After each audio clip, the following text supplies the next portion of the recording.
네, 앞서 오프닝에서 예고를 해드린 대로 올해 바이오 제약 부문의 성장 밑그림도 한번 전망을 해보고요.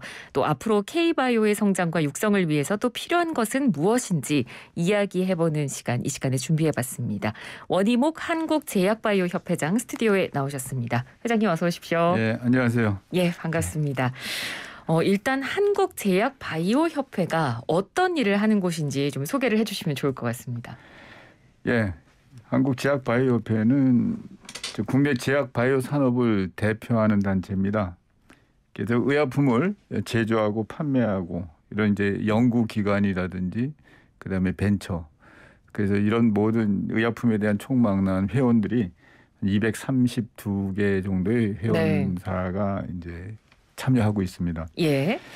그리고 이제 하는 일은 주로 이제 그 제약 산업 육성을 위한 그 회원들과의 이제 협력 관계라든지 또 글로벌 시장 진출 관계, 그다음에 의약품 품질 제고, 그다음에 글로벌 경쟁력 확보, 그 산업 선진화를 위한 이제 윤리 경영 확립이라든지 요새 얘기하는 ESG 경영 이런 걸 총괄하고 또 약가 정책이라든지 또 제약바이오에 대한 전문 교육을 실시하는 그런 일들을 하고 있습니다. 네.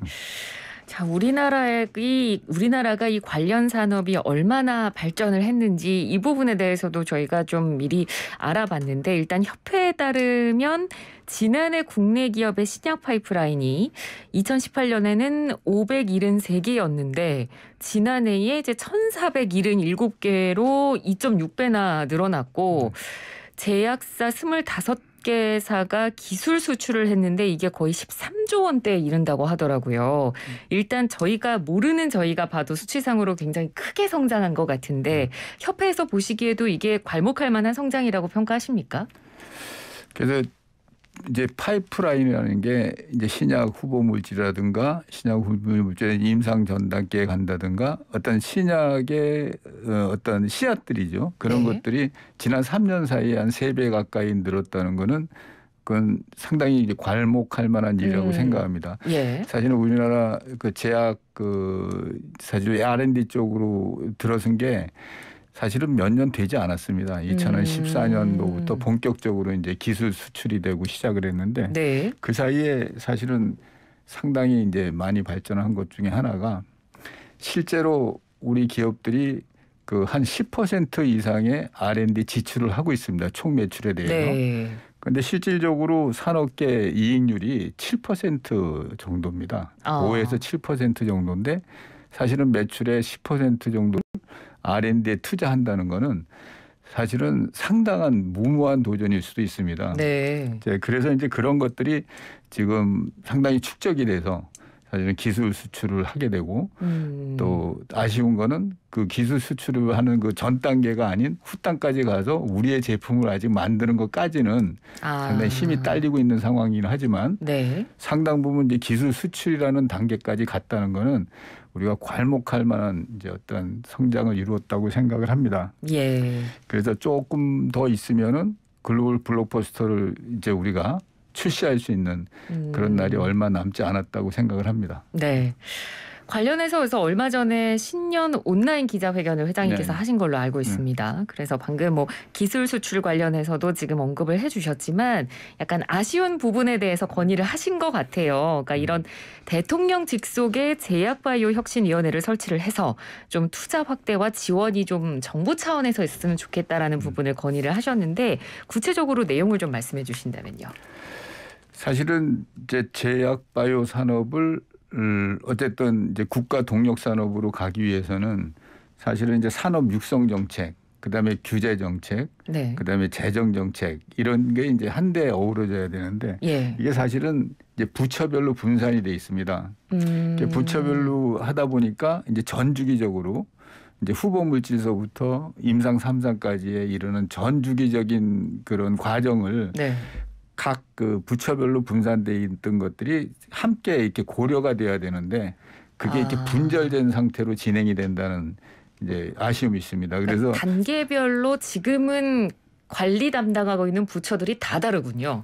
그렇죠. 아. 그래서 이제 그런 게 요즘은 그래도 그걸 같이 이제 협력하기 위한 예. 여러 가지 위원회도 생기고 노력은 하고 있는데 네.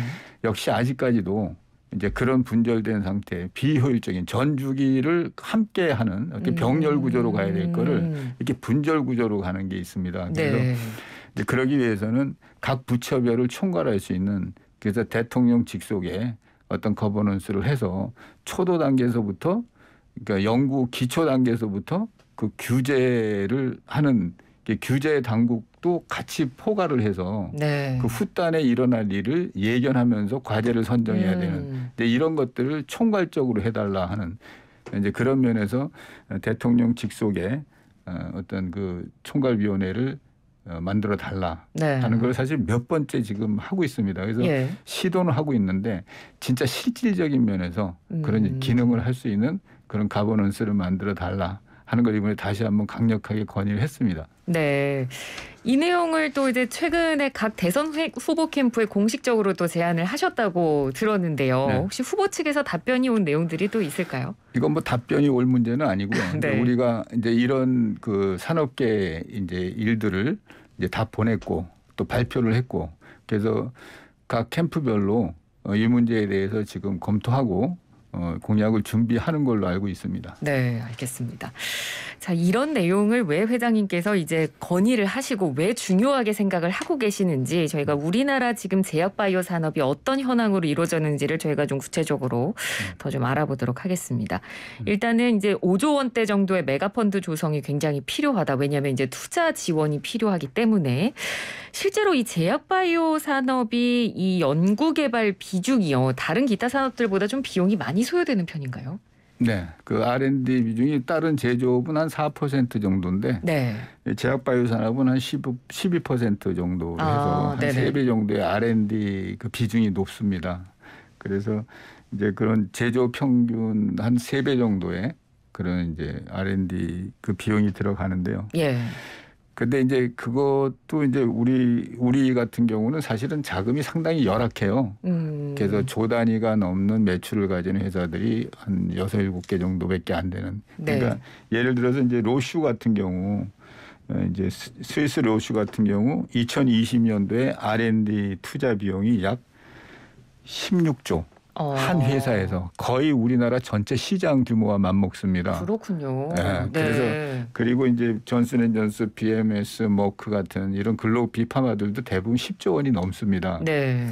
그래서 우리가 이제 그 상당히 그 비용적으로나 이제 규모나 이제 R&D 투자에 대해서 진짜로 어렵게 과감한 투자를 하고 있어도 네. 실질적으로 그 어떤 글로벌 시장에서의 투자 규모에는 턱없이 적어서 그래서 이제 정부에 이제 강력한 지원을 요청을 하는 겁니다. 예. 거기에 대한 파이프라인도 많고 우리가 할 수 있는 인적 자원도 우수한데도 불구하고 이 시장에서 우리가 진짜 투자 규모가 사실 턱없이 이제 차이가 나는 부분에 대해서 그럼에도 불구하고 우리 제약 바이오 산업이 그래도 상당 부분 그 비용 투자에 비해서는 약진하고 있다고 지금 생각을 하고 있습니다. 네, 전 세계적인 수준으로 놓고 비교해 봤을 때는 우리나라 지원이 아직은 좀 부족하다는 점을 말씀을 해주셨는데 앞서 이제 처음에 서두에 이 회장님께서 우리나라 기술 수출에 대해서 얘기를 해주셨잖아요. 근데 이 기술 수출도 물론 중요한 부분입니다만 제약 바이오 업계에서의 수출의 핵심이라고 하면 기술 수출보다는 그러면 우리나라 안에서 완벽하게 뭔가 완제품을 만들어서 내보내는 완제품 수출이 훨씬 더 중요한 건가요? 그러니까 이제 기술 수출이라는 거는 임상 전 단계나 네. 이게 전 임상 단계나 이제 임상 전반 쪽 후단이 아니고 네. 이제 이쪽에서 사실은 임상 3상 같은 경우는 수백억에서 조 단위까지 비용이 들어가요. 네. 그 프로젝트당. 예. 그러다 보니까 실제로 거기에 들어가는 비용을 감당할 수 없으니까 전 단계에서 기술 수출을 해서 거기서 또 시드머니를 가지고 다시 R&D에 투자하고 네. 그러니까 이제 작게 도는 거죠. 사이클을 작게 도는 이게 결국 이제 후단까지 가서 네. 전 단계에서 우리나라 기술 수출을 받아들인다는 뜻은 가능성이 있어서 받아주는 그렇죠. 거거든요. 글로벌 비판만도 그걸 우리가 이제 가서 해낼 수 있다면 그거는 이제 우리가 그 글로벌 이제 블록버스터까지 가는 건데 지금 현재 단계에서는 회사의 규모나 이런 걸 봐서 네. 기술 수출 단계로 갈 수 있는 거는 가고 예. 또 그리고 그중에 선별해서 우리가 뭐 메가펀드라든지 정부의 지원이라든지 모든 걸 집중적으로 투입을 해서 후단까지 갈 수 있는 거는 이제 갈 때가 됐다. 이렇게 보고 있는 거죠. 그러니까 네. 이거냐 저거냐 선택의 문제가 아니라 함께 가야 될 문제인데 사실은 우리의 목표는 글로벌 블록버스터를 내는 겁니다. 예. 이제 그 시기가 이제 멀지 않았다고 그렇습니다. 우리가 이제 보고 있고 네. 그러기 위해서는 민관 이제 모두가 협력해서 이래서 여기에 집중적인 선택과 집중을 해서 투자해서 블록버스터를 한번 내기 시작하면 네. 이제 연쇄 반응으로 나올 거라고 생각을 합니다. 예. 저희가 이 코로나 시대를 겪으면서 아마 이 필요성과 중요성이 훨씬 더 좀 피부로 와닿고 있는 상황인 것 같습니다. 네. 제가 앞서서도 뭐 오프닝에서 뭐 백신 주권, 제약 주권이라는 말을 했지만 이제는 전 세계 시장을 놓고 봤을 때도 어느 나라가 약을 만들 수 있느냐, 백신을 만들어낼 수 있느냐 이 부분이 이제 국가 안보까지도 연결되는 굉장히 중요한 부분으로 네. 자리 잡은 것 같아요. 예. 자, 그러면 우리나라가 이 코로나 팬데믹을 겪으면서 어쨌든 뭐 백신과 치료제 생산 기지로 지금 거듭나고 있는 점은 또 확실하잖아요. 이 부분은 또 긍정적으로 평가를 할 수 있을까요? 네, 그러니까 백신 허브로 해서 우리가 이제 생산 기지로서의 역할을 한다는 거 그것도 이제 바람직한 과정이라고 생각을 합니다. 네. 근데 결국은 우리가 이제 만약에 우리 제품이 아닌 이제 다른 나라의 선진제국의 제품을 가지고 예. 우리가 위탁 생산하고 백신 허브를 한다는 거 네. 그거만 가지고는 이제 안 되겠다. 그러니까 이제 하나의 그 기술 축적이라든가 과정에서 또 이제 참여하고 과정에서는 있지만 결국 우리의 백신과 우리의 치료제를 가져야 되겠다. 네. 그래서 우리 백신과 치료제에 도전하고 있는 국내 기업들이 꽤 많습니다. 예. 아직 이제 뭐 나온 거는 이제 몇 가지가 나왔지만 앞으로도 계속해서 지금 시도를 하고 있고 조금 늦었지만 지금 선진제국보다는 좀 늦더라도 네. 우리가 가지는 우리의 이제 백신 치료제는 반드시 만들어내야 되겠다. 그 과정에서 시기가 늘어지고 다소의 실패가 있더라도 그런 것들이 또 우리의 국산 백신이나 치료제에 내공이 돼서 네. 실질적으로 앞으로 또 다가올 팬데믹에 계속해서 다가올 팬데믹에 우리가 대비를 해야 되겠다. 이렇게 지금 추진을 하고 있습니다. 많은 회사들이 지금 여기에 참여하고 있고 네. 정부에서도 또 나름 상당한 지원을 해서 이렇게 열심히 하고 있습니다. 이제 예. 올해 안에 한두 개의 어떤 결과가 나올 거를 기대를 합니다. 네, 그렇게 좋은 결과가 나왔으면 좋겠는데요. 또 협회에서 이 백신 펀드 조성하고 백신 가격을 현실화하자는 말씀도 하신 걸로 알고 있는데 이 부분은 왜 중요한 걸까요? 이제 백신 펀드는 이제 그것도 마찬가지로 사실은 돈이 상당히 많이 들어갑니다. 예를 들어서 모더나 같은 경우는 벌써 미국에서 2조 넘게 한 회사에다가 투자를 했거든요. 네. 근데 우리나라 같은 경우는 사실은 그런 투자를 회사에다가 하질 못합니다. 사실은 뭐 예산도 그렇고. 네. 그래서 결국은 이제 우리가 할 적에 백신에 대해서 어떤 면에서는 국가에서 이제 우리가 낸다면 선구매라든지 또 거기에 대한 가격을 어느 정도 설정을 해준다든지 해서 예. 백신 개발의 동기부여를 계속해서 해줘야 된다. 이제 그 얘기를 드리는 겁니다. 그래서 우리가 이제 하고자 하는 회사들이 이제 냈을 때 사실 이번에 우리가 봤지만 화이자나 모더나나 이렇게 할 때 사실 가격 설정이라든가 이럴 적에 상당히 수비적으로 할 수밖에 없었거든요. 네. 그러니까 백신 주권이라는 얘기가 나오는 게 사실은 우리 국민들한테 우리가 적시에 적절한 양의 백신이나 치료제를 공급을 못하면 결국 매달릴 수밖에 없거든요. 그렇죠. 근데 그걸 계속 할 것이냐. 결국 우리가 만들어내야 된다. 네. 그래서 백신 허브 역할하고 생산 기지로 하는 것도 좋지만 그건 그대로 가면서 결국 우리 기술에 의해서 우리의 제품을 내는 게 사실은 최종적인 목표다. 이제 그 투 트랙이 계속 하는데 결국 우리 거를 만드는데 방점을 둬야 된다. 이렇게 생각을 합니다. 네. 말씀해 주신 이런 우리의 백신, 우리의 제약을 만들려면 사실 우리 기업들에 대한 어떤 좀 행정적인, 재정적인 지원이 사실 굉장히 필수적이고 필요하다고 보여집니다. 오늘 회장님께서도 계속해서 강조해 주고 계시는 부분이고요. 이 부분에 대해서는 어떤 조언을 주실 수 있을까요? 실질적으로 우리가 이제 하는데 아까도 말씀드렸지만 어떤 이제 백신이든 또 우리가 이제 혁신형 신약 브로포슬레든 실질적으로 첫째 비용과 그다음에 정책적인 지원이 필요합니다. 네. 그래서 이제 규제를 하기 위한 못하게 하기 위한 규제가 아니라 규제 과학을 통해서 이제 규제를 적응할 수 있는 거를 가이드하고 컨설팅해주는 이런 시스템이 필요한데 네. 어떻게 보면 규제는 그냥 못하게 하는 것처럼 돼 있는 이 부분을 저기에 규제가 있으니까 사실은 이건 이렇게 해야 된다는 거 시작서부터 같이 컨설팅해 주는 게 관의 입장이어야 된다. 가이드라인을 설정해 주는 그러려면 예. 이제 규제 기관인 식약처나 이런 데서도 그걸 할 수 있는 충분한 충분한 자격과 전문성과 그리고 거기에 대한 충분한 인력이 돼야 되는데 그런 것들도 상당히 부족한 현실입니다. 네. 그러다 보니까 환부를 도려내야 되는데 팔다리를 자르는 그런 우도 범하게 될 수밖에 없고 그건 이제 구조적인 문제입니다. 누가 잘하고 못하고가 아니라 네. 그런 구조적인 것서부터 아까 얘기한 이제 후단에 들어가는 거의 조 단위까지 들어가는 그런 비용들을 그럼 어떻게 할 것이냐. 그리고 이제 메가펀드도 결국은 민관이 협력을 해야 됩니다. 네.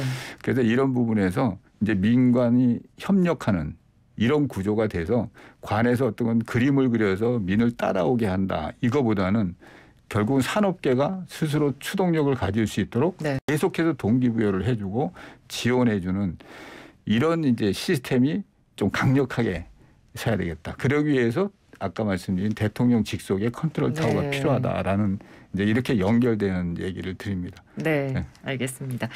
자, 이제 끝으로 지난 저희가 코로나 팬데믹이라는 이 사상 초유의 사태를 겪으면서 우리나라의 이 제약바이오 산업계를 다시 돌아볼 수 있는 계기도 됐고, 그리고 앞으로 이 방향, 이 산업계가 어떻게 좀 나아가야 되는지 이 부분에 대한 고민도 좀 필요할 것 같은데요. 올해 한국 제약바이오 산업계 전망은 어떻게 보고 계시는지 끝으로 좀 한 말씀 해주신다면요.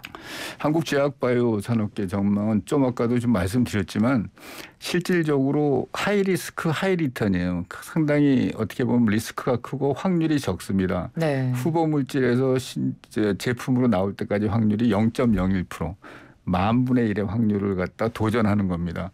그러니까 상당한 많은 도전들이 일어나야 그중에 하나가 되는. 네. 그래서 지금 파이프라인이 많이 늘어났다는 거는 난 가능성이 그걸로 봐서도 있다고 생각을 합니다. 그래서 많은 도전을 하고 있고 시행착오를 엄청나게 겪으면서 오는 그런 내공들이 네. 결국은 큰일을 이뤄내는데 이제 올해가 그게 이제 분기점이 되리라고 봅니다. 그래서 기자회견 때도 대도약에 해라 그랬는데 자 이럴 때 어떤 정부와 민관이 서로 협력해서 이 제대로 된 작품을 만들어낸다면 지금 이제 우리 산업계에서 하는 그런 도전들이 무모하지 않고 진짜 실질적인 도전으로 갈 수 있도록 네. 정부에서 아까 말씀드린 그런 재정적인 그다음에 이제 전주기를 총괄할 수 있는 네. 그런 지원 체계 그리고 행정적인 지원 이런 것들을 과감하게 올해 풀어주고 그리고 우리 업계에서도 지금까지 하던 거에서 가일층 분발을 해서 한번 치고 나가야 되는 그런 해라고 생각을 합니다. 네, 알겠습니다. 오늘 말씀 잘 들었습니다. 고맙습니다. 네, 감사합니다. 네, 지금까지 원희목 한국제약바이오 협회장이었습니다.